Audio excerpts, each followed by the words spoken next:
대구의 간송미술관이 오픈했습니다. 그래서 오픈 기념으로 국보 보물전을 하길래 다녀와 봤습니다.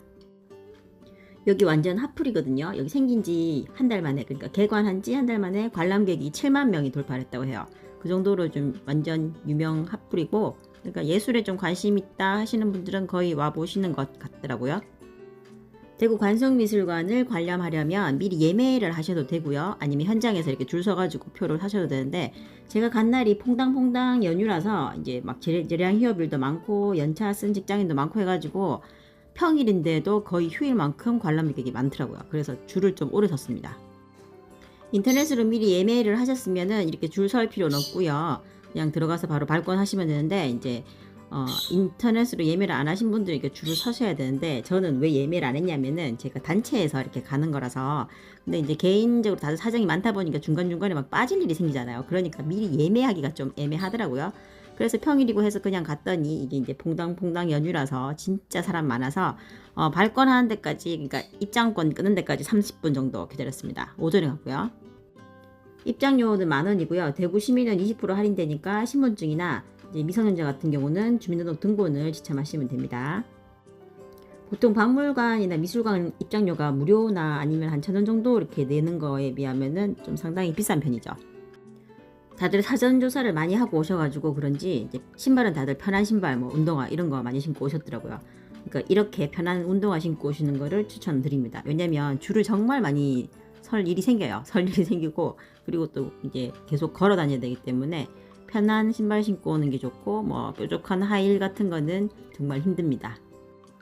대구 관송미술관은 대구미술관 바로 옆에 있고요. 주차장이 이제 장애인 주차장이랑 경차 주차장이 상당히 많더라고요. 그래서 이날은 정말 관람객이 너무 많았기 때문에 정말 주차하기가 조금 이제 주차 공간이 모자란다는 느낌이 들 정도였어요. 그래가지고 그러면은 옆에 있는 대구미술관 주차장을 조금 사용하셔도 될 것 같습니다. 조금 걸어와야 하긴 하지만요. 주차비는 무료입니다. 건물 규모는 대구미술관보다 대구 관성미술관이 조금 작습니다. 주차를 하고 딱 들어오는 공간, 그러니까 이제 입장권 끊는 그쪽이 바로 2층이고요. 그리고 그 아래가 1층, 그리고 그 아래가 지하 1층인데, 전시관은 지하 1층이랑 1층이 전시관이고요. 그러니까 입장권 끊는 그쪽에는 전시관이 없어요. 워낙 관람 인원이 많다 보니까 이제 발권을 하고 나서 이제 들어가려고 해도 바로 들어갈 수 있는 게 아니라 이제 시간별로 이렇게 제한을 하더라고요. 그래서 이제 저희는 11시 30분 거가 돼가지고 그 옆에 이제 입장권 끊는 거 옆에 아카이브실이라고 있는데, 거기가 약간 도서관처럼 이렇게 분위기가 돼 있거든요. 거기서 한 20분 정도 기다렸습니다. 자, 입장 시간이 되면은 계단으로 내려가게 되는데요. 그러면은 이제 이 전시실이 1, 2, 3, 4, 5 전시실이 있고, 그리고 관송의 방 이런 것이 있는데, 그냥 순서 상관없이요. 가장 이제 사람이 없는 곳을 먼저 이렇게 공략해서 먼저 관람을 하시는 게 편해요. 그러니까 지하 1층이랑 1층을 다 둘러보시면 되는데, 지금 사진에 보이는 이 긴 줄은 제1전시실 줄입니다. 1전시실이 이렇게 관람할 것도 많고 하다 보니까 사람이 정말 줄을 많이 섭니다. 그리고 1전시실 안에 들어가도 또 이 안에서도 이제 벽 쪽에 건 그냥 쭉 보시면 되는데, 중간에가 이제 그 신윤복 거 작품이 있는 거기에서는 또 줄을 또 서야 돼요. 그래가지고 거의 리을자로 해가지고 정말 꼬불꼬불하게 줄을 서서 신윤복 작품을 볼 수 있습니다. 지금 화면에 나오는 이 신윤복 작품들은 크기가 별로 안 큽니다. 그러니까 한 A4 용지 한 장 그 정도 크기, 그 정도 크기고요. 자, 이 작품 이름은 주유청강입니다. 자, 이거는 신윤복의 문종심사라는 작품이고요. 자, 이거는 신윤복의 단오풍정이라는 작품이고요. 자, 이거는 신윤복의 개변과화라는 작품입니다. 자, 이거는 신윤복의 쌍륙삼매라는 작품입니다. 자, 이 작품은 신윤복의 삼추과연입니다. 자, 이 작품은 신윤복의 월화정인입니다. 자, 이 작품은 신윤복의 야금모행입니다. 자, 신윤복 작품을 보시다 보면은 다른 작품에 비해서, 그러니까 김홍도나 뭐 다른 사람에 비해서 여자가 많이 나옵니다. 여자가 많이 나오고, 그리고 이제 알록달록한 요런 이제 되게 부자들이 입는, 그러니까 높은 신분들이 입는 요런 좀 알록달록한 색깔의 옷들이 되게 많이 나와서 그림이 되게 화려한 편이에요. 그리고 입장권을 보시면 이 안에 QR코드가 있는데, 각 전시실 들어갈 때마다 이 QR코드를 클릭을 합니다. 그러니까는 이 입장권을 잊어버리면 다른 전시실에 들어갈 수가 없겠죠. 그리고 전시실이 이렇게 캄캄해요. 전시실에서는 사진 촬영은 가능한데 플래시는 끄고 촬영을 해야 되고요. 그리고 동영상은 촬영이 안 됩니다. 그리고 작품의 복사본 굿즈도 되게 많이 판매를 하고 있었는데 되게 종류가 많더라고요. 뭐 파일도 있고 냉장고 자석도 있고 그리고 마우스 패드도 있고 마스킹 테이프도 있고 막 여러 가지가 있는데 좀 이렇게 주목할 만한 거는 미인도를 팔고 있었어요. 이 미인도는 3만원이더라고요. 3만원이긴 한데 이제 실제 미인도보다는 약간 크기가 작긴 하지만 그래도 되게 큰 편이에요. 큰 편이고 뭐 이렇게 신윤복을 되게 좋아한다 하면은 사서 걸어놓을 만도 한데 근데 이제 가정집에 걸어놓기에는 밤에 보기엔 조금 무섭지 않을까 이런 생각이 들기도 합니다. 제가 갔을 때 이 굿즈는 품절이긴 했어요.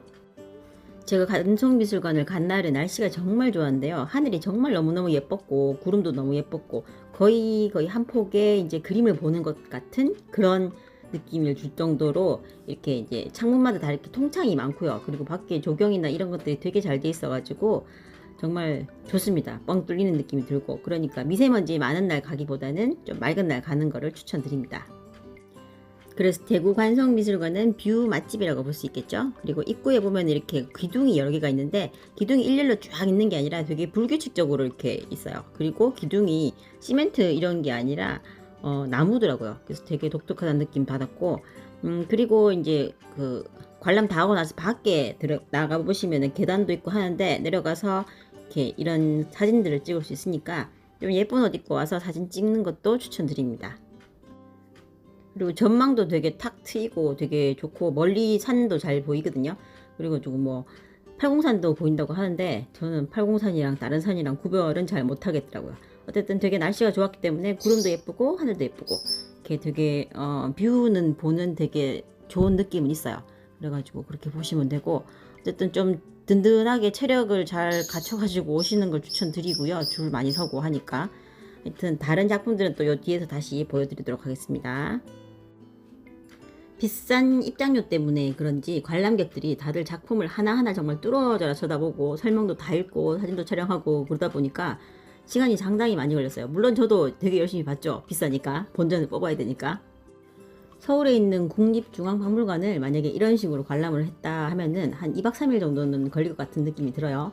그리고 프랑스 파리에 있는 루브르 박물관 같은 경우도 이 정도로 하면 진짜 뭐 한 일주일 이상 걸릴 거라고 봅니다. 하여튼 되게 샅샅이 봤고요. 제가 박물관이나 미술관 간 것 중에서 가장 치열하게 관람을 했던 곳이라고 볼 수 있겠습니다.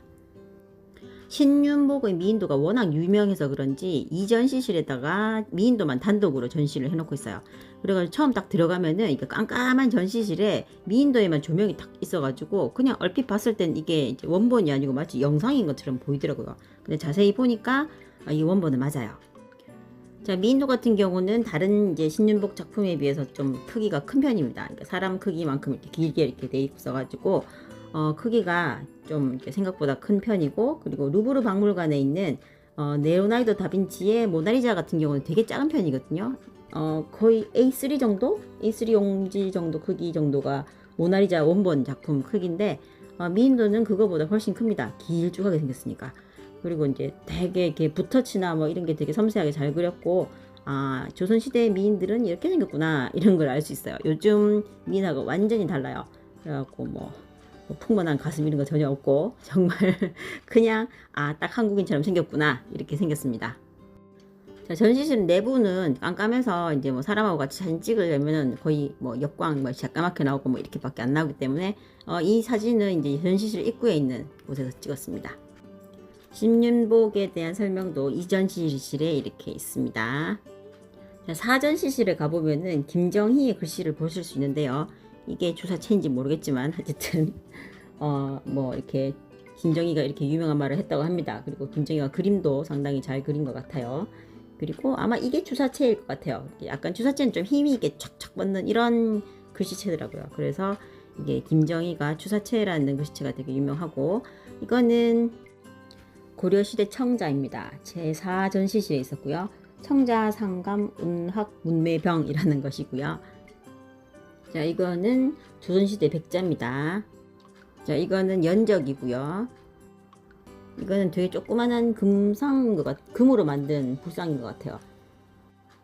자, 이거는 청자 상감 국모란당 초문 모자합이라는 겁니다. 뭐 장신구나 뭐 화장품 같은 거 넣는 그런 통이라고 하더라고요. 자, 이건 분청사기 상감모란 문합이고요. 자, 이것도 조자기류와 같이 있던 그런 유물입니다. 자, 이 작품은 정선이 그린 작품이고요. 여산초당이라는 작품입니다. 1전시실에 있더라고요. 그리고 요거는 되게 이렇게 봉우리가 되게 많은데 이게 자세히 보시면은 봉우리 하나하나마다 한자로 봉우리 이름을 다 적어놨어요. 되게 독특하죠. 이 봉우리가 하나씩 이름이 다 있는 게 신기하고, 이거는 되게 긴 작품인데 심사정의 촉전도건이라는 작품입니다. 이거 화선지 여러 장을 이어붙여 가지고 상당히 긴데, 안견이 그린 목류도원도도 이렇게 긴 작품이죠. 자, 김홍도가 그린 과로도 기도라는 작품입니다. 사람이 당나귀인가 이걸 거꾸로 타고 있죠. 이것도 김홍도의 황정환아라는 작품입니다. 자, 이 작품은 상당히 독특하던데요. 그러니까 먹으로 검게 물들인 비단에다가 금가루로 그린 그림이라고 합니다. 이정이라는 화가가 그린 대나무 그림입니다. 자, 이 작품을 보시면 마치 김홍도가 그린 것 같은 느낌이 확 드는데 김홍도가 아니고요. 김득신이 그린 야묘도추라는 작품입니다. 자, 이 작품은 이징이라는 작가가 그린 청계추범이고요. 두 번째 거는 설산신매입니다. 자, 이곳은 오전시실에 있는 영상관인데요. The Flow라는 뜻으로 이제 흐름, 이런 뜻으로 이제 영상들을 만들어놨는데, 이제 기존 작품들을 다 이어붙여가지고 영상을 만들었어요. 그래가지고 되게 편하게 관람할 수 있고요. 바닥에 딱딱하게 생겼는 이제 이런 플라스틱 같이 생겼는 의자가 있는데 거의 눕다시피 앉아가지고 편하게 관람할 수 있습니다. 자, 이 책은 되게 독특한 건데요. 검은고의 악보입니다. 악보를 이렇게 한자로 이렇게 써놨거든요. 그러니까 옛날에 조선시대 사람들은 이런 한자 악보를 보고 연주를 했겠죠. 되게 힘들었을 거라고 생각됩니다. 요즘 우리가 쓰는 이제 악보들은 오선지에다가 이렇게 음표도 그려 있고 막 이렇잖아요. 그런 악보를 만든 사람은 이탈리아의 귀도 다레초라는 사람이 그런 악보를 이제 만들었습니다. 되게 이제 감사한 거죠. 그 음악을 이렇게 글로 이제 책으로 표현할 수 있는 그런 방법이 생긴 거니까요. 자, 이 책이 되게 유명한 훈민정음 해례본입니다. 이거는 훈민정음을 한문으로 해설한 책입니다. 그러니까 처음에 한글이 없었기 때문에 이 한글을 어떻게 읽는 건지 어떻게 사용하는 건지 모르니까 그 해설 자체를 이제 한문으로 이렇게 해서 되는데 제3전시실에 전시되어 있더라고요. 자, 여기 전시된 전시물들은 탑처럼 생겼는 거 2개 빼고는 전부 원본입니다. 그래가지고 이 원본들을 간송 전영필이 이렇게 모아온 이런 이제 국보들, 그림들입니다. 그러니까 전영필이 되게 금수저였는데 돈을 허투루 안 쓰고 이렇게 다 이런 문화재나 이런 것들을 다 모았기 때문에 우리가 이렇게 후대 사람들이 이런 것들을 다 관람할 수 있지 않았을까 싶습니다. 자, 이렇게 보물들, 작품들을 이렇게 모아온 사람이 있어서 참 이렇게 우리가 편하게 이렇게 관람을 할 수 있을 것 같습니다. 이번 영상은 여기까지고요. 시청해주셔서 감사드립니다. 구독, 좋아요 눌러주시면 더욱더 감사드리겠습니다. 감사합니다.